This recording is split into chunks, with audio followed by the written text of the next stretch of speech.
As you ride up an escalator, you've seen this view plenty of times. But have you seen this view? Or this view? In today's video, I'd like to show you how an escalator works.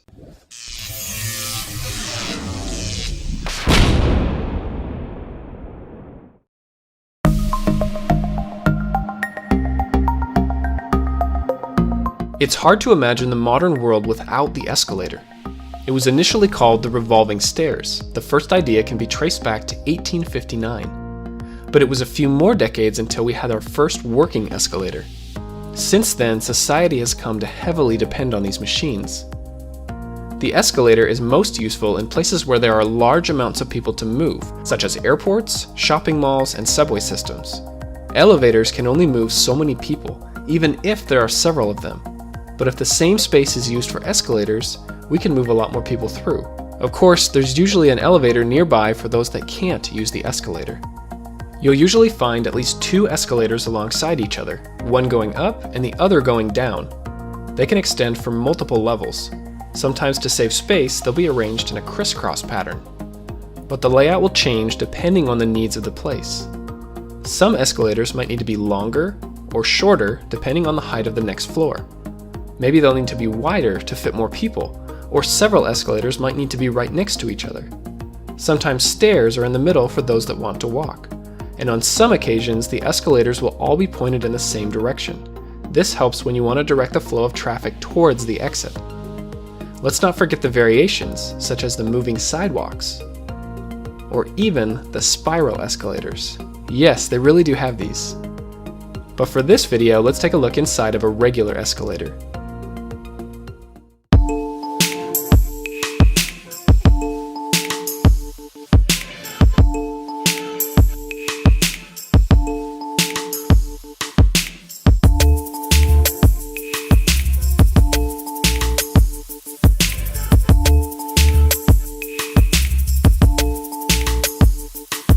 There's a series of individual steps that make up the moving stairs.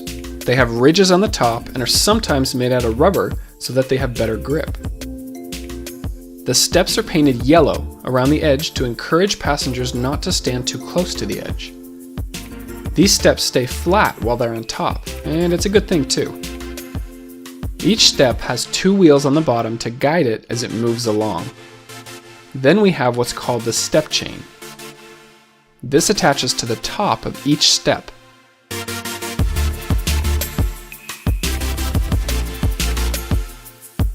Now all we need is a track system to guide these wheels. The step chain rolls along the top here, and the bottom wheels roll along this track. The positioning of these tracks is what keeps the steps level. Let's just focus on one of the steps as it comes down. You can see what would happen if this bottom wheel was just a little bit higher. The step would no longer be flat. Once we get to the end, the steps flip over and come around the other side.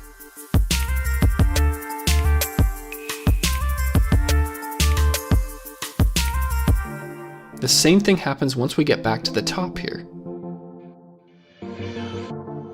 The escalator motor is usually up at the top. It has to move this axle and two big gears that pull the step chain. Now we just connect it with more gears and a roller chain.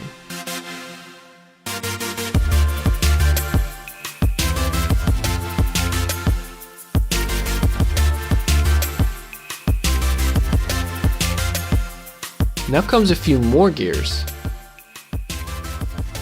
These are connected by another small chain underneath. This is what moves the handrail. It's really important that the handrail move at the exact same speed as the steps. All of these parts are placed inside a strong metal frame which is called the truss. At the top and bottom of the escalator is what we call the comb plate. The steps go right underneath as their ridges fit close together. If the ridges weren't there, it would be much easier for something to get stuck. But either way, just remember that it's never a good idea to play around an escalator. My name's Jared and I love 3D animation. Hit that subscribe button if you want to see more videos just like this one.